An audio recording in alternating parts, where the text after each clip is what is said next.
Hi.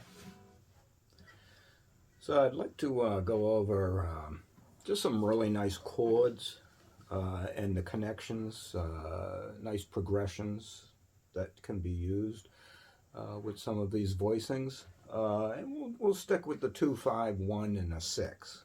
Okay. And so, first one, I love this chord. I've always found. As a matter of fact, that there was a point where I was learning songs and I would bump into this chord a lot. So it was a very useful one. And it's a D minor 9 chord. I'm using the root on the 5th string, 5th fret. You use your index finger on the F on the D string, so that's 3rd fret on the 4th string. And then you tuck in ring finger and pinky on 5th fret on 3rd string and 2nd string. So you end up with D, F, C, E. And it's that E that's the real zinger, you know.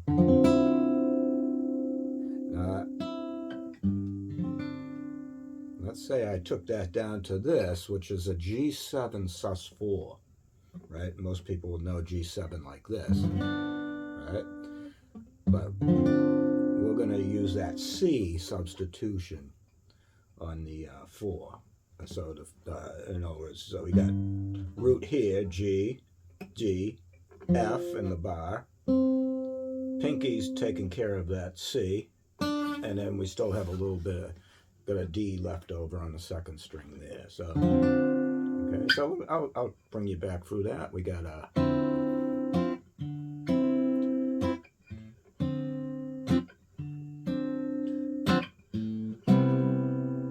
can bring that into this C major 7. This is a real popular form of C major 7. So it's got root 5, then you got 7 and 3. Right? And it's very easy for me to zip into here. Now this is an A9 chord. Okay. It's got C sharp here, G. So I got the 3 and the 7 in the bass now. 9 is getting stuck in there, and that's a 5. And then we can turn that into a diminished shape. It's still A7, but now it's a flat 9. And once you get that diminished shape, then you can go every 3 frets. You can reproduce that same chord. So that's a nice way for me to get up the neck. And I can take that into... Well, I'll put everything together so far again. It's good to see the connections. So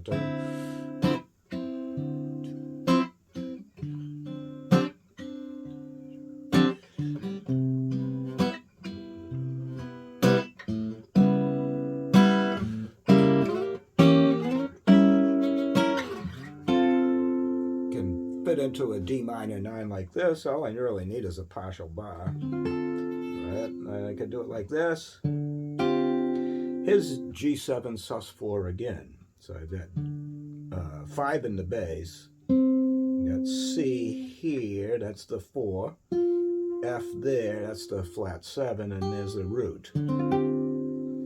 So that's a nice version of a G7 sus4 chord. And what I love doing with this chord is I get rid of the suspension and I take the 5 down to flat 5. That gives me a nice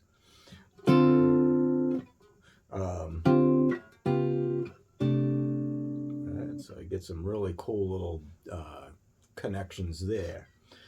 Thing to keep in mind anytime you're doing chord progressions is the voicings, and trying to make as smooth of a transition as possible. So that's why things like this, right, very smooth, very subtle changes. Even here, right, the only thing that really, is really just that top note. Right? I still had the D, F, C. I could have played all on those inside. I didn't necessarily need the G bass down there. You see what I'm saying? So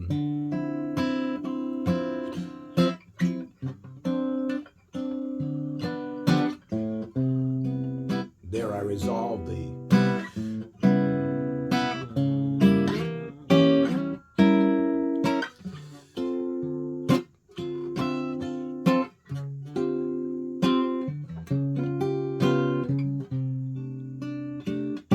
This is a C6 add 9 chord. So I got C here, the root. I get the 6 there, the 9, and then the 5 there. If I want, I could even throw the major 7. Right? So you can do some cool things with that chord. Matter of fact, that other thing is get rid of this, and then you get a sharp 11. Right? So that's a nice one. And then from there, I want to get back to my 6th chord, right? So, what if I did that? That's an A13 chord. And then I go a A7 sharp 5.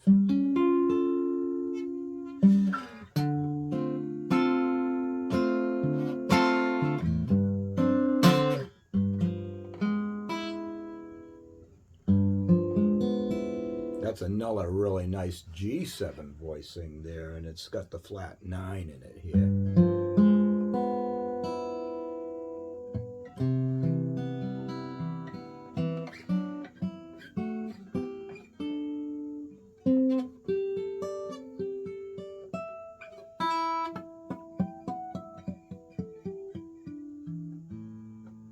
Look at this chord. Big juicy C chord. I got 5 in the bass, root, 3, 5 again, and root. So it's nothing but C's and G's and E's. But boy, does it sound nice and complete. So it's a beautiful ending chord. All right, so now we've got pretty much most of it mapped out. Let's go ahead and try it as a real thing. So.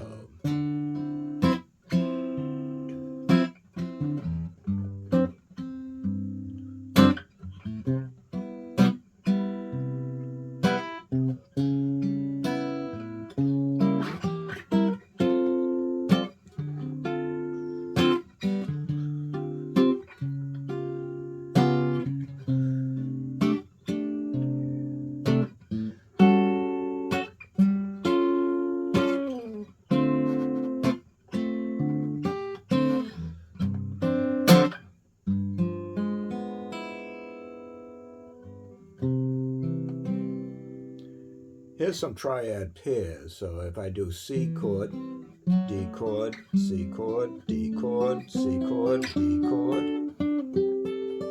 And this I'm not quite sure what the heck I got there. So I got C, G, A, D. Okay, so I have again a 6 add 9 on.